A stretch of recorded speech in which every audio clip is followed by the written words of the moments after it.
그냥 빨리 서류 처리해서 요양원에 보내버려요. 어머니가 뭘 아시겠어요? 요즘 깜빡깜빡 하시는 거 당신도 알잖아요. 이게 다 우리 미래를 위한 거라니까. 차갑고 날카로운 며느리 지연의 목소리가 굳게 닫힌 방문을 뚫고 비수처럼 내 심장에 날아와 박혔다. 나는 갓 깎은 과일이 담긴 쟁반을 든 채 그 자리에 얼어붙었다. 아들 녀석 민호가 주저하는 목소리로 대꾸했다. 그래도 어떻게 어머니한테 그건 너무하잖아. 그 순간 내 아들이 그래도 일말의 양심은 남아있구나 하는 헛된 희망이 내 가슴을 스쳐 지나갔다. 하지만 그 희망은 곧바로 산산조각 났다. 뭐가 너무해.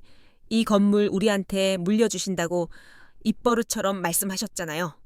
그냥 조금 앞당기는 것뿐이야. 당신. 이 지긋지긋한 월급쟁이 생활 청산하고 싶다며 내 친구들은 남편들이 사준 명품백 들고 해외여행 다니는데 나는 이게 뭐야 다 당신이랑 나. 그리고 우리 미래의 아이를 위한 일이라고 며느리의 악착 같은 목소리에 아들의 저항은 눈 녹듯 사라졌다. 알았어. 알았다고. 당신 말대로 할게. 하지만 혹시라도 어머니가 눈치채시면 눈치채시긴 뭘 눈치채. 그냥 좀 좋은 요양원 알아봐서 며칠 바람 쐬고 오시라고 하면 돼. 그 사이에 우리가 알아서 서류 도장 찍고 처리하면 그만이야. 노인네들 한번 요양원 들어가면 다시 나오는 거 쉽지 않아. 그들의 대화는 더 이상 내 귀에 들리지 않았다. 온 세상이 멈춘 것 같았고 내 손에 들려있던 쟁반이 힘없이 아래로 떨어졌다. 쨍그랑 사과와 배가 사방으로 흩어지고 유리 접시가 산산조각 나는 소리가 적막한 복도를 울렸다. 방문 안에서 무슨 소리이지 하는 소리가 들렸지만 나는 돌아볼 수도 움직일 수도 없었다. 내 평생, 내 전부였던 세상이 바로 저 문 너머에서 무너져 내리고 있었다. 간신히 몸을 돌려 내 방으로 돌아왔다. 등 뒤로 방문이 열리는 소리가 들렸지만 나는 뒤돌아보지 않았다. 떨리는 손으로 문을 잠그고 차가운 벽에 등을 기댔다. 숨이 쉬어지지 않았다. 심장이 목구멍까지 차오른 것처럼 답답하고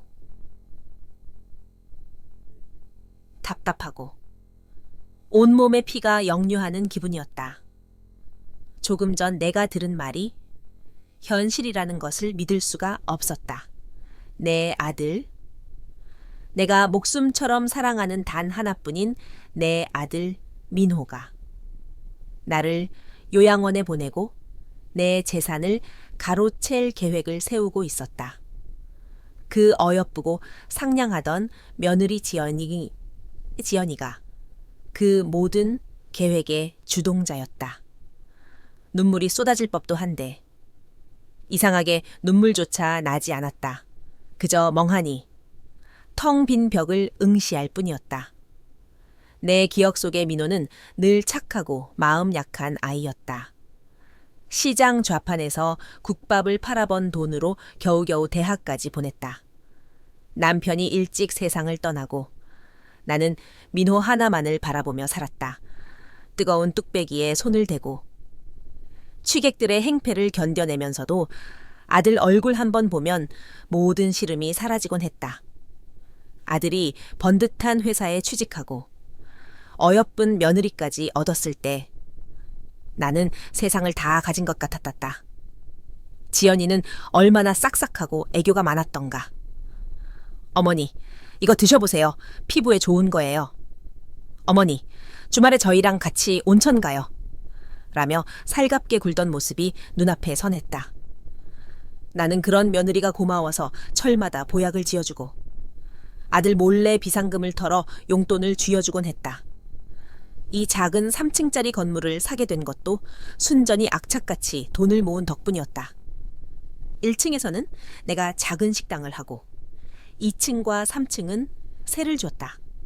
넉넉하지는 않아도 매달 들어오는 월세 덕에 노후 걱정은 없었고 이 모든 것이 결국에는 내 아들 민호의 것이 될 거라고 철석같이 믿고 있었다.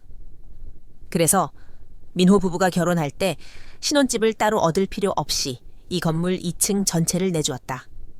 낡은 집을 아들 부부가 살기 좋게 싹 리모델링 해주었고 월세도 받지 않았다. 그저 내 곁에서 함께 사는 것만으로도 나는 행복했다. 그들은 내게 세상에 둘도 없는 효자였고 효부였다. 적어도 오늘 밤 저 끔찍한 대화를 듣기 전까지는. 정신을 차리고 보니 창밖이 어슴풀에 밝아오고 있었다. 나는 뜬 눈으로 밤을 새운 것이다. 어젯밤의 충격으로 마비되었던 감각들이 서서히 돌아오면서 심장을 도려내는 듯한 고통이 밀려왔다. 배신감, 슬픔, 분노, 그리고 처절한 외로움이 나를 집어삼키려 했다. 하지만 나는 그 감정의 파도에 휩쓸려가지 않기로 결심했다. 이대로 주저앉아 그들의 계획대로 요양원에 끌려가 비참하게 생을 마감할 수는 없었다. 내가 평생을 바쳐 이룬 것들을 저 탐욕스러운 짐승들에게 순순히 넘겨줄 수는 없었다. 어둠 속에서 나는 내 손을 내려다보았다. 국밥집을 하느라 마디마디가 굵어지고 거칠어진 못생긴 내 늙은 손. 이 손으로 나는 내 아들을 키웠고 이 집을 지켰다. 이 손이 아직 힘이 남아있을 때 나는 싸워야만 한다. 그들의 가면을 벗기고 그들의 탐욕에 철퇴를 내려야 한다. 눈물은 더 이상 흘리지 않을 것이다. 슬픔은 분노가 되었고 분노는 차가운 결심으로 굳어졌다. 이제부터 나는 더 이상 그들의 착하고 어수룩한 어머니가 아니다. 지옥에서라도 살아 돌아와 내 것을 지키고 나를 배신한 자들에게 그 대가를 혹독하게 치르게 할 것이다. 오늘부터 나의 조용한 복수가 시작된다. 다음 날 아침. 나는 아무 일도 없었다는 듯이 방을 나섰다. 밤새 차갑게 식은 분노를 가슴 깊숙한 곳에 묻어두고 그 위로 인자하고 조금은 흐릿한 미소를 덧씌웠다. 거실로 나가자 어색한 표정의 민호와 지연이 식탁에 앉아 있었다. 녀석들은 나를 보자마자 화들짝 놀라며 서로의 눈치를 살폈다. 나는 깨진 유리조각 하나 없이 말끔하게 치워진 복도를 한번 쳐다본 뒤 기억이 나지 않는다는 듯 고개를 갸웃거렸다. 얘들아, 간밤에 무슨 시끄러운 소리 나지 않았니? 내가 잠결에 뭘 떨어뜨렸나? 나이가 드니 정신이 오락가락하는구나. 내 말에 두 사람의 얼굴에 안도하는 빛이 스치는 것을 나는 놓치지 않았다. 특히 지연이는 과장된 몸짓으로 내게 다가와 팔을 부축했다. 어머니, 무슨 소리세요? 아무 일도 없었어요? 피곤하셔서 헛것을 들으셨나 봐요. 어서 앉으세요. 아침 차려놨어요. 그 상냥한 목소리가 이제는 뱀의 혀처럼 느껴져 소름이 돋았지만 나는 순순히 식탁에 앉았다. 내 앞에는 정성스럽게 차려진 아침상이 놓여 있었다. 평소에는 아침밥은커녕 자기들끼리 배달 음식 시켜 먹기 바빴던 것들이었다. 이것 또한 연극의 일부임을 나는 직감했다. 나는 숟가락을 드는 둥 마는 둥 하며 다시 한번 허공을 향해 중얼거렸다. 이상하다. 분명히 내가 어제 너희들 주려고 과일을 깎았는데 그걸 어디에 뒀는지 기억이 안 나네. 요새 자꾸 뭘 어디다 뒀는지 잊어버려서 큰일이야. 민호가 기다렸다는 듯이 맞장구를 쳤다. 어머니, 요즘 부쩍 그러시는 것 같아요. 병원에 한번 가보시는 게 어때요? 그냥 간단한 검사라도? 나는 속으로 코웃음을 쳤다. 멍청한 것들. 내가 던진 미끼를 덥석 무는구나. 하지만 겉으로는 걱정스러운 표정을 지으며 손사래를 쳤다. 병원 갈 정도는 아니야. 그냥 나이 들어서 그런 거지. 다들 이 나이 되면 겪는 일이란다. 그렇게 나의 연기는 시작되었다. 나는 의식적으로 물건을 다른 곳에 두고 찾아 헤매는 모습을 보였고 방금 했던 말을 되풀이해서 묻기도 했다. 일부러 찌개를 끓이다가 소금 대신 설탕을 넣는 실수도 했다. 지연이는 어머니, 왜 이러세요? 정말 하고 짜증을 내다가도 민호의 눈치를 보고는 금세 표정을 바꿔 괜찮아요. 어머니, 그럴 수도 있죠. 제가 다시 끓일게요. 라며 가식적인 미소를 지었다. 그들의 위선적인 행동을 지켜보는 것은 내 속을 뒤집어 놓는 것처럼 역겨웠지만 나는 꾹 참았다. 복수는 뜨거울 때가 아니라 차가울 때 하는 법이다. 그들이 나를 완벽하게 방심하고 자신들의 계획이 순조롭게 진행되고 있다고 믿게 만들어야 했다. 그날 오후, 나는 시장 친구 만나러 간다는 핑계를 대고 집을 나섰다. 내 목적지는 시장이 아니라 용산 전자상가였다. 수많은 전자제품들 사이에서 나는 최대한 작고 사용하기 쉬워 보이는 녹음기 하나를 골랐다. 젊은 직원은 노인네가 이런 건 어디에 쓰려나 하는 표정으로 사용법을 알려주었다. 나는 그의 설명을 하나도 놓치지 않으려고 귀를 기울였고 몇 번이고 다시 물어가며 사용법을 완전히 익혔다. 집으로 돌아오는 길. 내 손에 들린 작은 녹음기는 천군만마를 얻은 것처럼 든든했다. 그날 저녁, 나는 녀석들이 거실에서 TV를 보고 있을 때를 노렸다. 아이고, 무릎이야. 내가 약을 어디다 뒀더라. 하며 일부러 방을 뒤지는 척 소란을 피웠다. 그들의 시선이 내게 쏠린 사이 나는 소파, 쿠션, 깊숙한 곳에 녹음기를 밀어넣고 작동 버튼을 눌렀다. 심장이 미친 듯이 뛰었지만 내 표정은 태연했다. 아, 여기 있었네. 정신 좀 봐. 나는 약통을 들고 보란 듯이 방으로 들어갔다. 방문을 닫고 귀를 기울였지만 TV 소리 외에는 아무것도 들리지 않았다. 1시간쯤 지났을까. 나는 다시 거실로 나가 녹음기를 수거했다.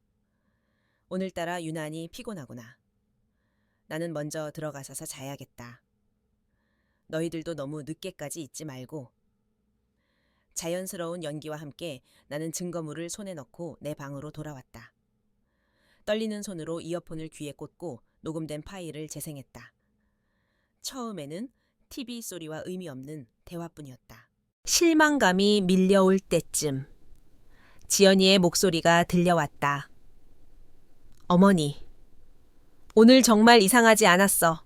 소금이랑 설탕도 헷갈리시고. 이러다 정말 큰일 나시는 거 아니야? 민호가 한숨을 쉬며 대답했다. 그러게 말이야. 아까 병원 가보자고 하니까 괜찮다고만 하시고 이러다 정말 우리가 모시는 게 힘들어질 수도 있겠어. 그러니까 내 말이 맞잖아. 더 늦기 전에 우리가 나서야 한다고. 내가 아는 병원 원장님 중에 이런 쪽으로 상담 잘 해주시는 분이 있어. 다음 주에 한번 모시고 가보자. 자연스럽게 건강검진 받으러 가는 것처럼 해서. 그들의 대화를 듣는 내내 나는 입술을 깨물었다. 이미 병원까지 섭외해놓은 치밀함에 혀를 내둘렀다. 하지만 동시에 내 연기가 완벽하게 먹혀들고 있다는 사실에 안도했다. 그들은 나를 의심하지 않았다. 그저 늙고 병들어 판단력이 흐려진 노인으로만 보고 있었다. 나는 녹음 파일을 컴퓨터에 따로 저장하고 원본은 삭제했다. 이것은 시작에 불과했다. 앞으로 나는 더 많은 증거를 모을 것이다. 그들이 나를 속이려 했던 모든 말과 행동을 기록하고 그들의 탐욕을 낱낱이 증명해 보일 것이다. 그리고 마지막 순간, 가장 결정적인 순간에 그 모든 것을 터뜨려 그들의 숨통을 끊어 놓을 것이다. 나는 더 이상 외롭거나 슬프지 않았다. 내 안에는 오직 차가운 분노와 강철 같은 의지만이 존재했다. 이 집은 나의 전쟁터였고 나는 반드시 이 전쟁에서 승리해야만 했다. 며칠 동안 나는 꾸준히 연기하며 증거를 모았다. 녹음기에는 녀석들이 나를 어떤 병원으로 데려갈지, 의사에게 어떻게 말을 맞춰 나를 정신적으로 문제 있는 사람으로 몰아갈지에 대한 구체적인 계획들이 차곡차곡 쌓여갔다. 그 내용을 확인할 때마다 심장이 얼어붙는 것 같았지만 나는 감정을 드러내지 않았다. 하지만 혼자서는 이 싸움을 감당할 수 없다는 것을 깨닫기까지는 그리 오랜 시간이 걸리지 않았다. 법이니, 서륜이 하는 것들은 내가 평생 국밥을 말아팔며 살아온 세상과는 너무나도 다른 이야기였다. 녀석들은 전문가 설령 돈으로 매수했을지언정을 등에 업고 나를 공격해 오는데 나는 그저 늙고 무지한 노인일 뿐이었다. 이대로 가다가는 정말 꼼짝없이 당할 수도 있겠다는 위기감이 엄습했다. 그때 내 머릿속에 한 사람이 떠올랐다. 남편의 오랜 친구이자 그의 장례식장에서 목 놓아 울어주었던 조영철 변호사였다. 남편이 살아있을 적 두 사람은 의형제처럼 가깝게 지냈다. 조 변호사는 가난한 고학생이었던 남편에게 여러모로 도움을 주었고 남편은 그런 그를 늘 은인처럼 여겼다.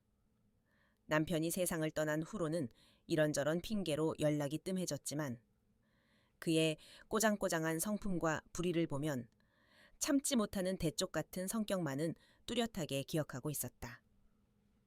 나는 수소문 끝에 여전히 서초동의 낡은 건물에서 변호사 사무실을 운영하고 있는 그의 연락처를 알아냈다. 며느리에게는 오랜만에 고향 친구들 모임에 다녀오겠다고 둘러댔다. 지연이는 의심의 눈초리를 보내는 듯 했지만 늙은이들 모임이라는 말에 금세 흥미를 잃고 잘 다녀오시라는 인사를 건넸다.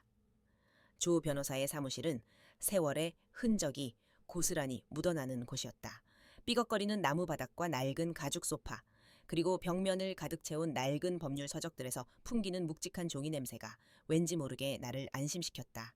오랜만에 만난 조 변호사는 머리는 희끗희끗해지고 얼굴에는 주름이 더 깊어졌지만 형형한 눈빛만은 예전 그대로였다. 그는 나를 보자마자 반가워하며 남편의 안부를 물었고 나는 그가 아직 남편의 부고를 듣지 못했다는 사실에 잠시 목이 메었다. 남편의 소식을 전하고 한동안 우리는 말없이 지나간 세월을 회상했다. 어색한 침묵을 깬 것은 나였다. 나는 떨리는 목소리로 이곳에 찾아온 이유를 털어놓기 시작했다. 내가 겪은 일, 아들과 며느리의 배신, 그리고 내가 모아온 증거들에 대해 이야기하는 동안 조 변호사의 표정은 놀라움에서 연민으로 그리고 이내의 차가운 분노로 변해갔다. 내가 품속에서 작은 녹음기를 꺼내 그동안 녹음된 파일들을 들려주었을 때 그의 주먹은 부들부들 떨리고 있었다. 이 짐승만도 못한 놈들, 모든 이야기를 들은 조 변호사는 책상을 주먹으로 내리치며 분노를 터뜨렸다. 죽은 강서방이 이 사실을 알면 무덤에서 통곡을 할 노릇이다. 어떻게 제 어미에게 이런 짓을... 형수님, 정말 고생 많으셨습니다. 혼자서 얼마나 힘드셨습니까? 그의 진심 어린 위로에 그동안 꾹꾹 눌러왔던 서름이 한꺼번에 터져나왔다. 나는 어린아이처럼 소리내어 울었다.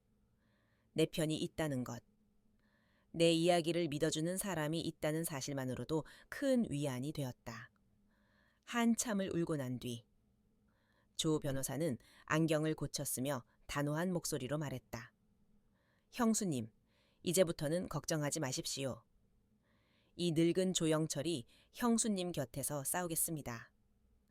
저 간악한 것들에게 법이 얼마나 무서운지, 부모의 것을 탐하는 자의 말로가 얼마나 비참한지를 똑똑히 보여주겠습니다. 그는 단순한 법률 자문을 넘어 이 싸움의 동지가 되어주었다. 그는 내가 모아온 녹음 파일들을 들어보더니 내 대처가 아주 훌륭했다며 칭찬해 주었다. 그리고는 앞으로 우리가 나아가야 할 방향을 명확하게 제시해 주었다. 녀석들의 목표는 오직 하나, 형수님의 재산, 특히 그 건물입니다. 그렇다면 우리도 그것을 이용해야 합니다. 놈들의 탐욕을 자극해서 스스로 무너지게 만드는 겁니다. 조 변호사의 눈이 번뜩였다.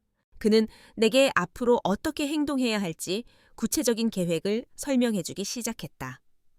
그것은 내 상상을 뛰어넘는 아주 대담하고 치밀한 계획이었다. 나는 그의 말을 들으며 두려움과 함께 짜릿한 희열을 느꼈다. 이제 나는 혼자가 아니었다. 든든한 아군과 함께. 나는 저 괴물들을 사냥할 준비를 시작했다. 그의 사무실을 나설 때 내 발걸음은 이전보다 훨씬 가볍고 단단했다. 하늘은 여전히 흐렸지만 내 마음속에는 비로소 한 줄기 빛이 들어오는 것 같았다. 조 변호사와 상의한 후 집으로 돌아온 나는 한층 더 대담하고 정교한 연기를 시작했다. 이전까지의 연기가 그들의 의심을 피하기 위한 수동적인 것이었다면 이제부터는 그들의 탐욕을 정조준하여 덫으로 끌어들이기 위한 공격적인 연기였다. 계획의 첫 단계는 건물 관리의 어려움을 지속적으로 흘리는 것이었다. 나는 일부러 식탁에서 혹은 거실에서 TV를 보다가 혼잣말처럼 중얼거렸다. 아이고, 허리야. 3층 세입자는 보일러가 고장났다고 하고 1층 식당은 수도가 말썽이니? 이 나이에 내가 언제까지 이런 걸 신경 써야 하나. 혹은 옆집 김 영감은 자식들이 건물 팔아서 준 돈으로 세계 여행도 다니고 그런다는데 나는 이게 무슨 고생인지 모르겠다. 처음 한두 번은 못 들은 척하던 녀석들도 내가 반복해서 푸념을 늘어놓자 서서히 신경을 쓰기 시작했다. 특히 며느리 지연이는 내 말을 들을 때마다 수저를 탁 내려놓거나 미간을 찌푸리며 노골적으로 불쾌한 기색을 드러냈다. 녀석의 머릿속에서는 자신들의 계획에 차질이 생길 수도 있다는 불안감이 싹트고 있었을 것이다. 며칠간 충분히 밑밥을 깔아두었다고 판단한 어느 날 저녁, 나는 결정적인 미끼를 던졌다. 일부러 아들 부부가 가장 좋아하는 갈비찜을 푸짐하게 차려놓고 화기애애한 분위기를 만들었다. 한창 식사가 무르익을 무렵 나는 마치 방금 생각났다는 듯 무심하게 입을 열었다. 얘들아, 내가 곰곰이 생각을 좀 해봤는데 아무래도 이 건물을 처분해야 할 것 같다. 그 순간 식탁에는 정적이 흘렀다. 민호는 입에 가득 넣었던 갈비찜을 씹는 것도 잊은 채 눈만 끔뻑거렸고 지연이는 들고 있던 숟가락을 그릇에 떨어뜨렸다. 쨍 하는 날카로운 소리가 유난히 크게 들렸다. 나는 그들의 반응을 못 본 척하며 말을 이었다. 마침 죽은 내 아버지 친구 중에 부동산 하는 양반이 있는데 요즘 이 동네 개발 붐이 일어서 건물을 사겠다는 사람이 줄을 섰다더라. 값도 꽤 잘 쳐준다고 하고 이참에 그냥 팔아서 그 돈으로 편하게 살다 가는 게 낫지 싶다. 너희한테도 넉넉하게 좀 떼어주고 남은 돈으로는 여행도 다니고 좋은 일도 좀 하고. 내 말이 차에 끝나기도 전에 지연이가 새된 목소리로 끼어들었다. 어머니, 그게 무슨 말씀이세요? 이 건물이 어떤 건물인데요? 아버님이 평생 고생해서 어머니랑 일구신 재산이잖아요. 그걸 어떻게 팔아요? 말도 안 돼요. 민호도 정신을 차렸는지 허둥지둥 거들었다. 맞아요. 어머니, 지금 여기가 얼마나 오를 땅인데 지금 파는 건 정말 바보 같은 짓이에요. 제발 다시 생각해보세요. 나는 속으로 회심의 미소를 지었다. 꼴 좋다. 이놈들아, 너희가 그토록 탐내던 재산이 공중으로 날아갈 것 같으니 이제야 애가 타는 모양이지. 나는 일부러 고집센 늙은이처럼 행동했다. 너희들이 뭘 안다고 그래. 관리가 얼마나 힘든데. 나는 이제 다 귀찮고 힘에 부친다. 그냥 목돈 쥐고 편하게 사는 게 최고야. 내 완강한 태도에 녀석들의 얼굴은 새하얗게 질렸다. 그날 밤 내 방의 벽 너머로 녀석들이 격렬하게 다투는 소리가 희미하게 들려왔다. 아마도 나를 설득할 방법을 찾기 위해 머리를 맞대고 있겠지. 며칠 후 녀석들은 예상대로 새로운 제안을 들고 나를 찾아왔다. 이번에도 주도하는 것은 지연이었다. 그녀는 내 앞에 무릎까지 꿇는 신용을 하며 애원했다. 어머니, 저희가 잘못했어요. 어머니 힘드신 것도 모르고 저희가 관리할게요. 민호 씨가 직장을 그만두고 건물 관리에만 전념하면 되잖아요. 그러면 어머니는 아무 신경 안 쓰시고 저희가 매달 드리는 생활비 받으시면서 편하게 지내실 수 있어요. 네, 제발 저희를 믿고 맡겨주세요. 나는 못 이기는 척 한참을 망설였다. 네가 뭘 안다고. 회사 잘 다니는 애를 그만두게 할 수는 없다. 나의 거절은 오히려 녀석들의 의지에 불을 지폈다. 그들은 자신들이 얼마나 건물을 잘 관리할 수 있는지, 나를 얼마나 편안하게 모실 수 있는지에 대해 열변을 토했다. 나는 그 모든 것이 녹음기에 담기고 있다는 사실을 알면서도 그저 듣고만 있었다. 그들의 탐욕이 스스로를 어떻게 올가매는지 지켜보는 것은 실로 흥미로운 구경거리였다. 이제 덫은 완벽하게 놓였다. 녀석들은 자신들이 사냥꾼이라고 생각하겠지만 실상은 내가 쳐놓은 거대한 거미줄에 스스로 날아들어온 가련한 나방에 불과했다. 내 예상대로. 며칠간의 끈질긴 설득과 애원 끝에 녀석들은 본색을 드러냈다. 그들이 나를 막무가내로 요양원에 쳐넣으려던 초기 계획을 수정하여 이제는 합법적인, 물론 그들의 생각에만 방법으로 건물을 손에 넣으려 하고 있었다. 어느 주말 저녁, 지연이는 최고급 한우를 사와서는 거창한 저녁상을 차렸다. 민호는 옆에서 비싼 와인까지 따르며 분위기를 띄웠다. 온갖 아양을 떨며 나의 기분을 맞춰주던 녀석들은 식사가 끝나자 조심스럽게 본론을 꺼냈다. 이번에도 총대를 맨 것은 지연이었다. 어머니, 저희가 깊이 생각해 봤는데요. 어머니께서 건물을 파시려는 건 결국 관리 걱정, 노후 걱정 때문이시잖아요. 저희가 그 모든 걱정을 덜어드릴게요. 그녀는 마치 대단한 은혜라도 베푸는 듯한 표정으로 서류 가방에서 종이 몇 장을 꺼내 내 앞에 펼쳐 보였다. 그것은 부동산 증여 계약서와 부양 계약서라는 제목이 붙은 서류들이었다. 어머니 명의로 된 건물을 아들인 민호 씨에게 증여해 주시는 거예요. 대신 저희는 이 부양 계약서에 따라 어머니께서 돌아가시는 날까지 매달 500만 원씩 생활비를 드리고 병원비는 물론 모든 부양에 책임을 지는 거죠. 이렇게 서류로 확실하게 해두면 어머니도 안심하실 수 있잖아요. 저희의 효도를 법적으로 보장받으시는 셈이에요. 나는 눈앞의 서류들을 내려다보았다. 빽빽하게 적힌 법률 용어들은 하나도 눈에 들어오지 않았다. 오직 내 아들의 이름에 내 평생의 재산을 넘긴다는 증여라는 단어만이 독처럼 퍼져나갔다.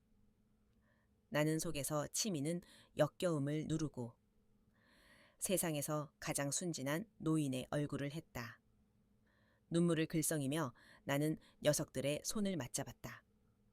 오, 세상에, 너희들이 어미를 이토록 생각해주는구나. 내가 복이 많지.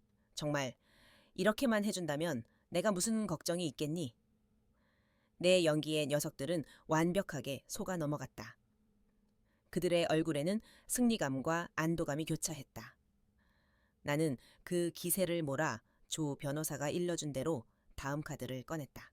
그런데 이런 건 도장만 찍으면 되는 게 아닌 개지 절차도 복잡할 테고 세금 문제도 있을 텐데 나는 아는 게 하나도 없어서 걱정이구나.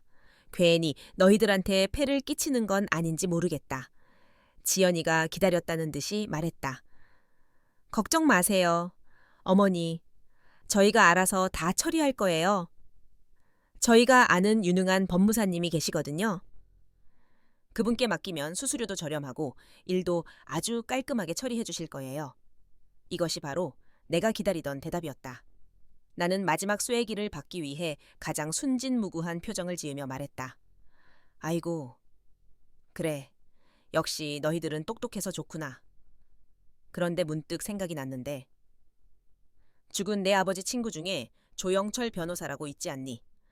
옛날에 우리 집 일도 몇 번 봐주고 그랬는데 그래도 우리가 남도 아니고 이런 큰일을 하는데 그 양반한테 한번 보여주고 조언을 구하는 게 예의가 아닐까 싶어서. 워낙 꼬장꼬장한 양반이라. 우리가 이런 걸로 실수하면 나중에 내 아버님 얼굴 볼 낯이 없지 않겠니? 조영철 변호사의 이름이 나오자마자 녀석들의 표정이 미세하게 굳어지는 것을 나는 똑똑히 보았다. 특히 지연이의 눈빛이 순간적으로 날카롭게 빛났다. 녀석들은 당연히 구시대적이고 깐깐한 데다 나와의 연줄까지 있는 변호사를 꺼릴 수밖에 없었다. 지연이는 금세 부드러운 미소를 되찾으며 나를 달랬다. 어머니, 그런 옛날 어른을 이런 일로 번거롭게 해드리는 건 좀 그렇지 않을까요? 요즘 법이 얼마나 자주 바뀌는데요. 젊고 유능한 사람이 이런 건 더 잘 알아요. 저희가 알아서 다 할 테니. 어머니는 아무 걱정 마시고 도장 찍을 준비만 하시면 돼요. 이제 모든 것이 확실해졌다. 녀석들은 자신들의 통제해 있는 법무사를 통해 이 모든 일을 일사천리로 진행하고 싶어 했다. 혹시라도 외부의 조력자가 끼어들어 자신들의 계획에 회방을 놓는 것을 극도로 경계하고 있었다. 내 녹음기는 이 대화 또한 고스란히 담아내고 있었다. 나는 못 이기는 척 고개를 끄덕였다. 하긴 네 말이 맞겠지. 내가 괜한 소리를 했구나. 그럼 너희들이 알아서 다 하려무나. 나는 너희들만 믿는다. 내 대답의 녀석들은 마침내 활짝 웃었다. 이제 모든 장애물이 사라졌다고. 저 거대한 재산이 곧 자신들의 것이 되리라고 확신하는 얼굴들이었다. 나는 그들의 승리에 찬 얼굴을 마주보며 조용히 미소 지었다. 어리석은 것들. 너희는 지금 너희 발로 지옥의 문턱을 넘어서고 있는 것이란다. 녀석들이 자신들이 지정한 법무사를 통해 서류를 준비하는 동안 나는 조 변호사의 조언에 따라 다음 단계의 계획을 실행에 옮겼다. 그것은 바로 녀석들 사이에 불신의 씨앗을 뿌려 스스로 분열하고 무너지게 만드는 것이었다. 탐욕으로 뭉친 자들의 결속력은 모래성처럼 허약한 법이다. 나는 놈들의 관계의 파고들, 가장 효과적인 균열의 쐐기를 조심스럽게 벼렸다. 첫 번째 목표는 내 아들, 민호였다. 녀석은 본래 심성이 악하다기보다는 우유부단하고 귀가 얇았다. 모든 계획은 사실상 지연이의 머리에서 나왔고 민호는 그저 아내의 욕망에 휩쓸려가고 있을 뿐이라는 것을 나는 잘 알고 있었다.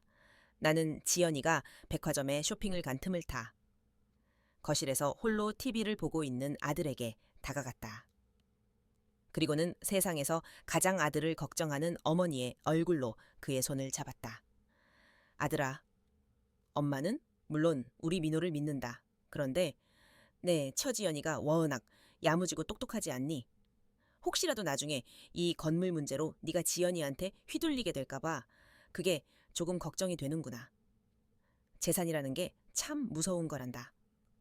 없던 정도 생기게 하지만 있던 정도 갈라놓는 게 돈이야. 내 말에 민호의 표정이 순간 굳어졌다. 아내에게 주도권을 빼앗기고 있다는 사실을 내심 느끼고 있었을 것이다. 나는 결정적인 한 방을 날렸다. 그래서 말인데 증여를 하더라도 일단은 내 단독 명의로만 하는 게 어떻겠니?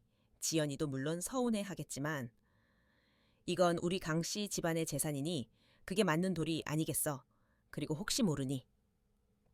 나중에 지연이가 딴 마음을 품지 못하도록 부부 공동 명의로는 절대 변경하지 않는다는 각서라도 하나 받아두는 게 어떻겠니? 다 너를 위해서 하는 말이다. 아들아. 나는 아들의 어깨를 두드리며 방으로 들어왔다. 내 말은 민호의 마음에 깊은 의심의 가시를 박아 넣었을 것이다. 그는 이제 아내가 자신을 조종하여 재산을 독차지하려는 것은 아닌지 의심하게 될 터였다. 며칠 후 나는 두 번째 목표인 며느리 지연이에게 접근했다. 민호가 회사 동료들과 저녁 약속이 있어 늦는 날이었다. 나는 지연이와 단둘이 저녁을 먹으며 조용히 입을 열었다. 세아가. 나는 사실 우리 아들보다 널 더 믿는다. 민호 걔가 착하기는 한데 어려서부터 돈 무서운 줄을 몰라. 씀씀이도 해프고 요즘도 보니까 비싼 시계니 뭐니 자꾸 인터넷으로 찾아보는 것 같던데 이 큰 재산을 걔 이름으로 덜컥 넘겨줬다가 혹시라도 사업이라도 벌인다고 대출이라도 받으면 어쩌나 밤에 잠이 안 온다. 나는 한숨을 쉬며 지연이의 눈을 똑바로 쳐다봤다. 그러니 똑똑한 네가 옆에서 잘 관리해야 한다. 명의는 민호 앞으로 하더라도 건물 관리나 월세 통장 같은 실질적인 것들은 모두 네가 꽉 쥐고 있어야 해. 절대로 민호 손에 목돈이 들어가게 해서는 안 된다. 알겠지? 이건 너와 나, 우리 여자들끼리의 비밀이다. 나의 이간질은 즉효성이 있었다. 그날 이후 집안에는 차갑고 껄끄러운 기류가 흐르기 시작했다. 전에는 한시도 떨어지지 않으려 하던 것들이 이제는 서로를 감시하고 경계했다. 밤마다 벽 너머로 들려오던 녀석들의 다정한 소공어림은 이제 날카로운 언쟁으로 바뀌었다.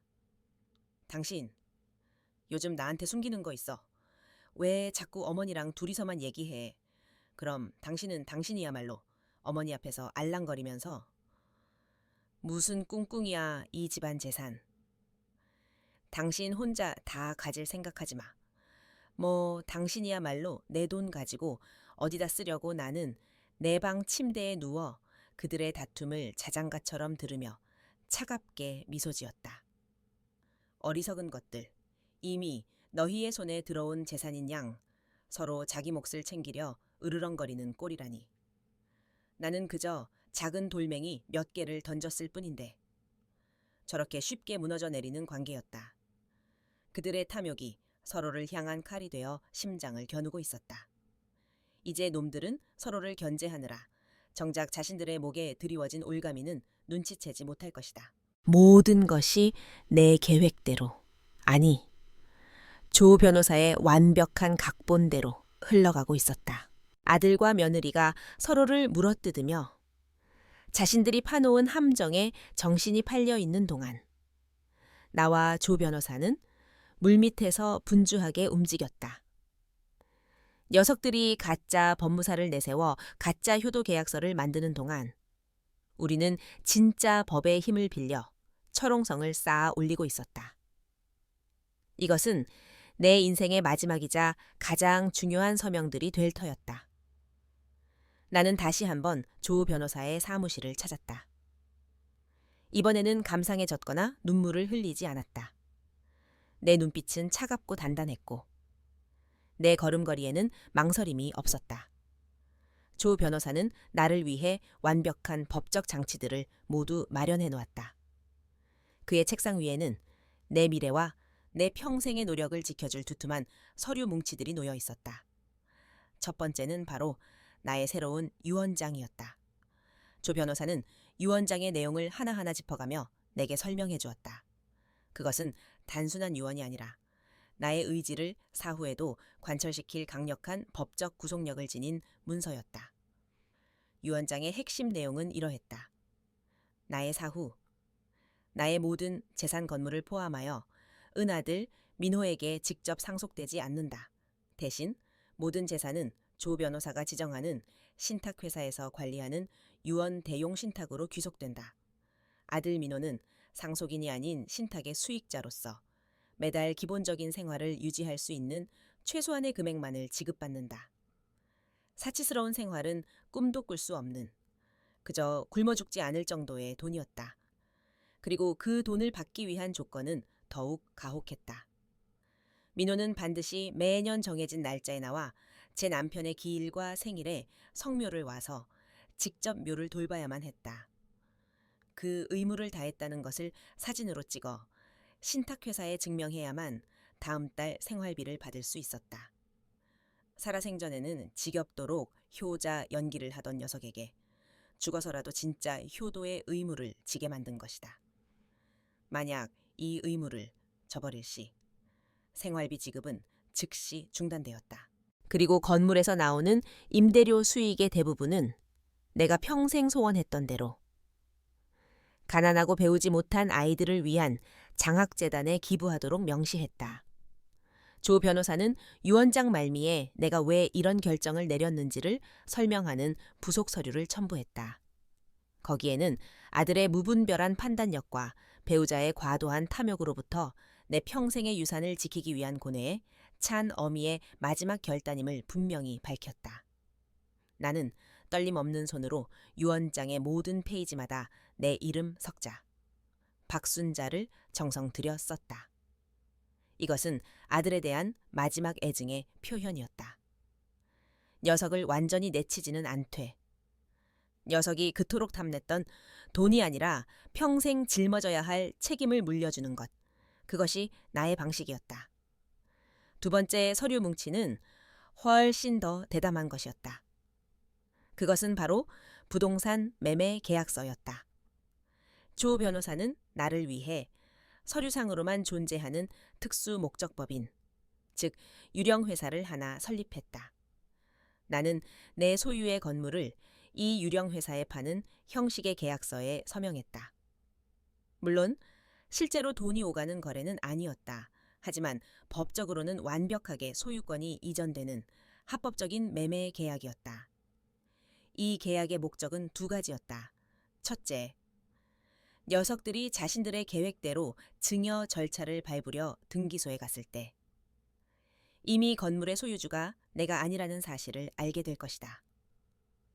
둘째, 만에 하나 녀석들이 최후의 수단으로 나를 금치산자로 몰아 법원의 판결을 받더라도 이미 내 명의의 재산이 아니므로 아무것도 가져갈 수 없게 만드는 결정적인 한 수였다.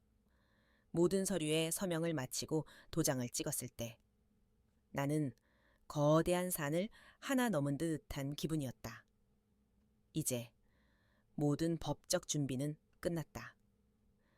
내 손을 떠난 권력의 서명들은 이제 조용한 무기가 되어 결정적인 순간을 기다릴 것이다. 나는 텅 빈 사무실에서 창밖을 내다보았다. 거리의 사람들은 저마다의 삶을 위해 바쁘게 움직이고 있었다. 나 또한 내 삶을 지키기 위해, 내 인생의 이막을 열기 위해 이 거대한 싸움을 시작했다. 이제 배우들은 모두 무대 위에 올랐고 마지막 막이 오르기만을 기다리고 있었다. 법적인 준비가 모두 끝나고 이제 남은 것은 녀석들을 마지막 덫으로 밀어넣는 일뿐이었다. 서로에 대한 의심으로 금이 가기 시작한 녀석들의 조급함을 이용해야 했다. 나는 내 인생 최고의 연기를 펼칠 준비를 마쳤다. 며칠간 일부러 몸져 누운 척하며 녀석들의 애를 태웠다. 지연이는 죽을 끓여다 바치면서도 내 안색을 살피며 혹시라도 내 마음이 변한 것은 아닌지 전전긍긍하는 기색이 역력했다. 마침내 결전의 날이라고 마음먹은 날 아침, 나는 헬쑥한 얼굴로 녀석들을 내 방으로 불러들였다. 그리고는 마치 모든 것을 체념한 사람처럼 힘없는 목소리로 입을 열었다. 내가 며칠 알아누우면서 생각을 많이 해봤다. 다 부질없는 짓이더구나. 너희들과 이렇게 등지고 싸우는 것도 이제는 힘에 부친다. 너희들 말이 다 맞다. 내가 늙고 고집만 세져서 너희들 앞길을 막고 있었구나. 나는 손수건으로 눈가를 닦는 신용을 하며 말을 이었다. 너희들 원하는 대로 해주마. 그 서류 가져오너라. 내 도장 찍어주마. 이 어미는 이제 다 내려놓고 너희들만 믿고 살련다. 내 말에 민호와 지연의 얼굴에 순간적으로 화색이 도는 것을 나는 놓치지 않았다. 녀석들은 안도의 한숨을 내쉬며 서로를 쳐다보았다. 드디어 마침내 그들의 목표가 이루어진다고 생각했을 것이다. 하지만 나는 아직 마지막 미끼를 던지지 않았다. 나는 잠시 숨을 고르며 가장 연약하고 슬픈 목소리로 결정적인 한마디를 덧붙였다. 다만 마지막으로 내 평생 재산을 넘기는 건데 정신이 말짱할 때 해야 나중에라도 뒷말이 없을 것 아니냐. 그래서 말인데 다음 주에 서울대병원에 종합검진을 예약해놨다. 거기서 내가 정신도 건강하고 온전하다는 의사소견서라도 하나 받아두고 그 다음 날 너희들이 말하는 법무사 사무실로 가서 도장을 찍는 게 어떻겠니? 그래야 내 마음도 편하고. 너희들도 나중에 떳떳하지 않겠어. 서울대병원 종합검진이라는 단어가 내 입에서 나오는 순간. 방 안이 공기가 얼어붙었다. 녀석들의 얼굴에서 핏기가 싹 가시는 것이 보였다. 녀석들이 나를 데려가려던 곳은 돈으로 매수할 수 있는 동네의 작은 병원이었지. 대한민국 최고의 의사들이 있는 국립병원이 아니었다. 만약 내가 그곳에서 정신이 아주 건강하고 판단력에 아무런 문제가 없음이라는 진단을 받는다면 그들이 지금까지 나를 정신 나간 늙은이로 몰아가며 증여를 강요했던 모든 명분이 사라지는 것이었다. 심지어 나중에 이 증여가 강압에 의한 것이었다고 내가 번복이라도 하게 되면 그 진단서는 내게 가장 강력한 무기가 될 터였다.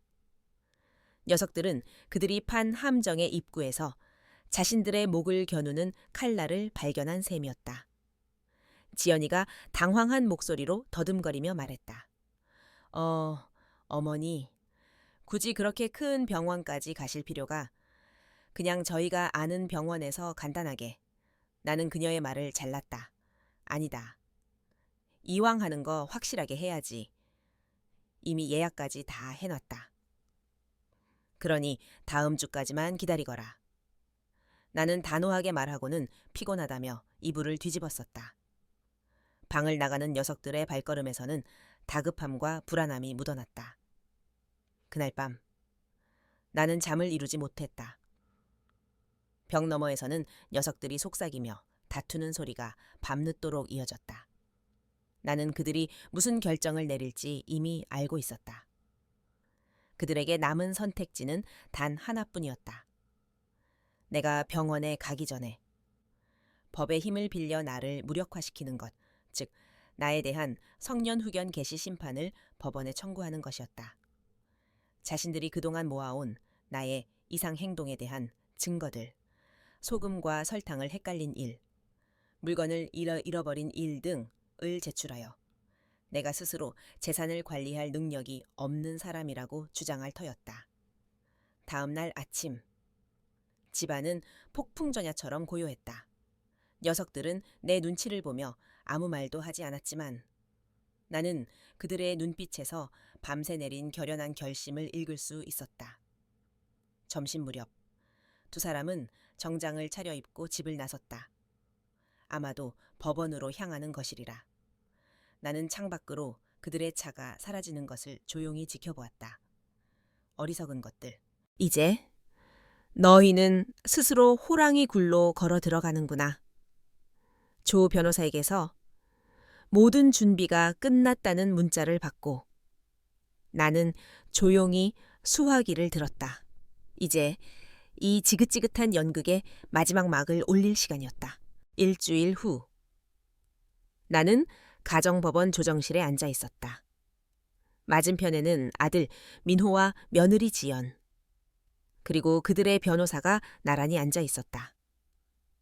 녀석들은 나를 힐끔힐끔 쳐다보며 승리를 확신하는 듯한 미소를 주고받았다. 그들의 눈에 비친 나는 그저 법이라는 무서운 곳에 홀로 불려나온 겁에 질린 늙은이에 불과했을 것이다. 나는 의도적으로 더 불안한 듯 손을 떨고 두리번거리며 초점 없는 눈빛을 연기했다. 녀석들의 변호사가 먼저 입을 열었다. 그는 준비해온 서류들을 조정위원에게 제출하며 유창하지만 감정 없는 목소리로 나를 판단 능력이 결여된 금치산자로 규정하기 시작했다. 존경하는 조정위원님, 신청인들은 피신청인의 유일한 아들이자 며느리로서 연로하신 어머님을 깊이 사랑하고 걱정하고 있습니다. 하지만 안타깝게도 피신청인께서는 최근 급격한 기억력 감퇴와 이상행동을 보이시며 본인의 재산을 관리할 능력을 상실하셨습니다. 그는 내가 소금과 설탕을 헷갈린 일, 약을 어디 뒀는지 잊어버린 일, 그리고 최근에는 급기야 평생 일구어온 건물을 헐값에 팔아버리겠다는 비상식적인 말을 하는 등 그들이 치밀하게 조작하고 과장한 증거들을 나열했다. 민호는 옆에서 고개를 떨군 채 슬픔에 잠긴 아들 연기를 펼쳤고 지연이는 금방이라도 눈물을 쏟을 것처럼 눈가를 붉히고 있었다. 모든 것이 완벽하게 짜인, 암하게 짜인 한 편의 연극이었다. 조정위원이 안타깝다는 눈빛으로 나를 바라보며 물었다. 어머님, 아드님, 말씀이 사실인가요? 요즘 많이 힘드신가요? 나는 모든 기운이 빠진 듯한 목소리로 들릴 듯은 말 듯하게 대답했다. 내가 늙고 힘이 없어서 잘 모르겠습니다. 하지만 저는 혼자가 아닙니다. 바로 그 순간 조정실 문이 열리며 조영철 변호사가 묵직한 서류 가방을 들고 들어섰다. 그의 등장에 민호와 지연의 얼굴이 순식간에 경악으로 물들었다. 녀석들의 변호사 역시 당황한 기색을 감추지 못했다. 조 변호사는 조정위원에게 정중하게 인사한 뒤 내 옆자리에 앉아 나지막하지만 힘 있는 목소리로 말했다. 피신청인 박순자 여사님의 법률 대리인 조영철 변호사입니다. 지금부터는 제가 여사님을 대신하여 말씀드리겠습니다. 방 안의 공기가 삽시간에 바뀌었다. 조 변호사는 먼저 녀석들 측 변호사가 제출한 주장들을 조목조목 반박하기 시작했다. 그리고는 결정적인 증거를 꺼내들었다. 신청인들은 피신청인의 정신 건강을 심히 우려하고 있다고 주장하지만 그들의 진짜 속마음은 과연 무엇이었을까요? 조 변호사는 조정위원의 허락을 받고 작은 녹음기를 꺼내 재생 버튼을 눌렀다. 조정실 안에는 차갑고 잔인한 목소리들이 울려 퍼지기 시작했다. 그냥 빨리 서류 처리해서 요양원에 보내버려요. 노인네들, 한번 요양원 들어가면 다시 나오는 거 쉽지 않아. 명의만 우리 앞으로 해놓으면 매달 생활비는 무슨 용돈이나 조금 쥐어주면 되지. 자신들의 목소리가 나오자 민호와 지연의 얼굴은 하얗게 질리다 못해 잿빛이 되었다. 지연이가 비명을 지르듯 외쳤다. 거짓말, 저건 다 조작된 거야 하지만 조 변호사는 아랑곳하지 않고 다음 증거를 제출했다. 또한 신청인들은 피신청인이 건물을 관리할 능력이 없다고 주장합니다. 하지만 그 또한 더 이상 걱정할 필요가 없는 문제입니다.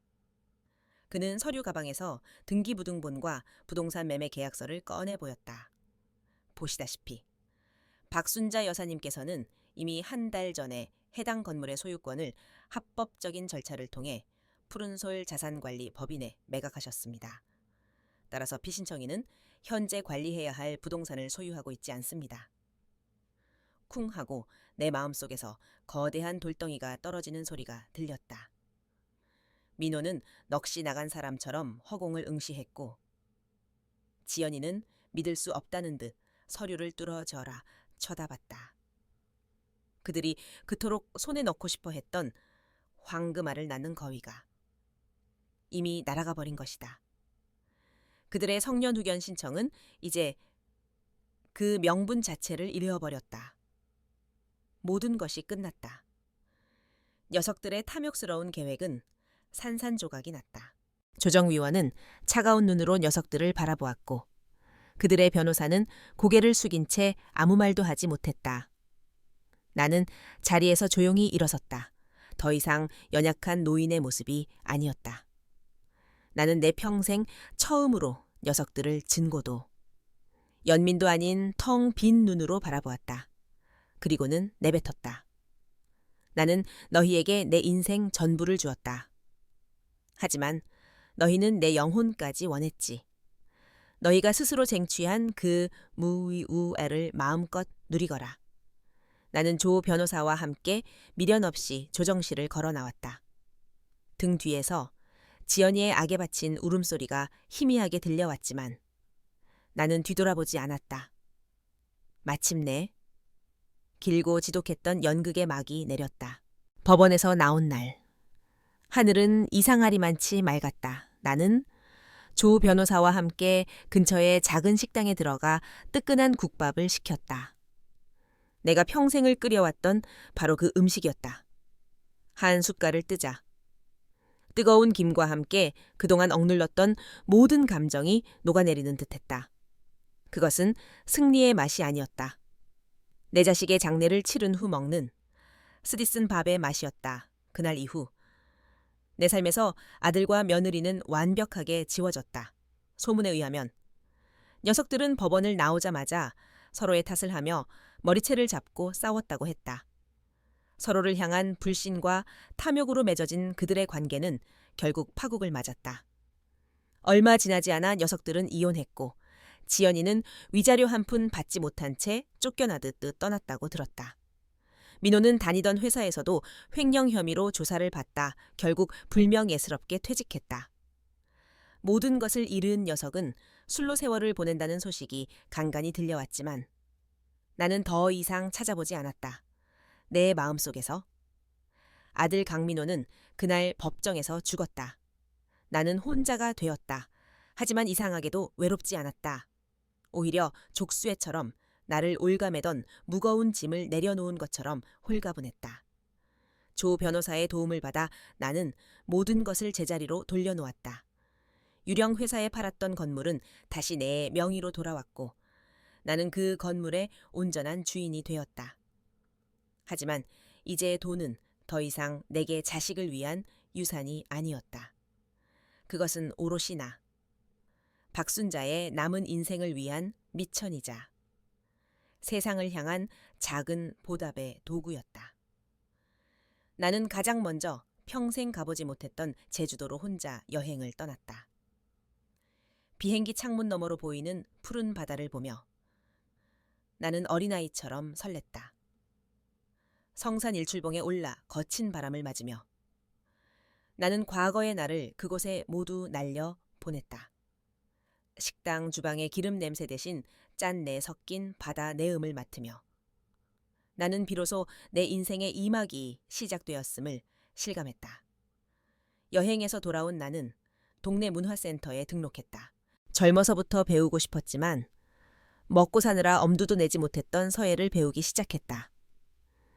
하얀 화선지 위에 먹물이 스며드는 것을 보며 나는 복수심으로 검게 물들었던 내 마음을 정화했다. 그곳에서 나는 비슷한 연배의 좋은 친구들도 사귀었다. 자식 자랑이나 돈 자랑이 아닌 오늘의 날씨와 새로 핀 꽃에 대해 이야기할 수 있는 그런 친구들이었다. 우리는 함께 맛있는 것을 먹으러 다니고 영화를 보고 때로는 서로의 아픔을 조용히 다독여 주었다. 그리고 나는 내 오랜 꿈을 실천에 옮기기로 했다. 조 변호사와 함께 작은 장학재단을 만들었다. 건물에서 나오는 월세 수입의 절반을 떼어 나처럼 가난하지만 배움에 의지가 있는 학생들에게 장학금을 지원하기 시작했다. 처음으로 장학금 증서를 전달하던 날, 한 여학생이 내 손을 잡고 눈물을 흘리며 감사하다고 말했다. 그 아이의 맑은 눈을 보며 나는 깨달았다. 진정한 행복은 자식의 성공이나 부의 축적에 있는 것이 아니었다.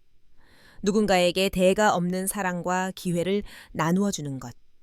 그것이야말로 내 영혼을 가장 충만하게 만드는 일이었다. 가끔 나는 앨범을 꺼내 민호의 어릴 적 사진을 들여다본다. 세상에서 가장 순수한 미소를 짓고 있는 아이. 그 아이는 어디로 사라졌을까? 가슴 한쪽이 시리게 아파오지만 나는 더 이상 눈물을 흘리지 않는다. 나는 내 아들을 잃었지만 그 대신 나 자신을 되찾았다. 효심 깊은 줄 알았던 아들. 며느리의 진짜 속마음을 알게 된 그날 밤. 내 세상은 무너졌다. 하지만 무너진 폐허 위에서 나는 더 단단하고 새로운 집을 지었다. 이제 그 집에는 나 자신을 위한 평화와 자유, 그리고 세상을 향한 따뜻한 사랑만이 가득하다. 나의 두 번째 인생은 그렇게 고요하고 찬란한 아침을 맞이하고 있었다.